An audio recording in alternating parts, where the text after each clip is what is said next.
Hi అందరికీ welcome back to my channel. ఇది మొన్నటి మినీ వ్లాగ్ అండి. నా మిషన్కి అయితే కొంచెం ప్రాబ్లం అయితే వచ్చిందనమాట.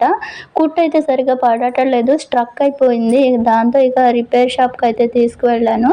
ఇక దీన్ని బాగు చేసిన మిషన్ అంకుల్ అయితే అసలు ఇది ఎన్నిసార్లు బాగు చేసినా ఇక ఇట్లానే అవుతుందమ్మా, స్ట్రక్ అయిపోతూ ఉండిద్ది, లోపల సాఫ్ట్ అయిపోయింది, అది వేయాలంటే 1000 అవుతుంది, అది వేసిన తర్వాత కూడా పని చేయడం అనేది కొంచెం కష్టమే అని చెప్పేసి అంటే, ఇంత గోల ఎందుకు, నా మిషన్ తీసుకొని ఏదన్నా కొంచెం పాత మిషన్ ఏదన్నా ఇవ్వండి కంపెనీదని అంటే, ఇక నా పార్ట్ అంటే నా మిషన్ తీసుకొని ఈ పై తలకాయ వరకు ఇచ్చారనమాట. ఇక 1000 అని అడిగారు. మామూలుగా 2500 పాతది, నీది సాఫ్ట్ పోయింది, నేను అమ్ముకోవడానికైనా కొంటారో లేదో తెలియదు అని చెప్పేసి ఇక నా మిషన్ 1500కి తీసుకున్నారు. ఇదేమో ఒక 1000 రూపాయలు ఇచ్చి ఇది తీసుకొచ్చాను. మంచిగానే వర్క్ అవుతుంది.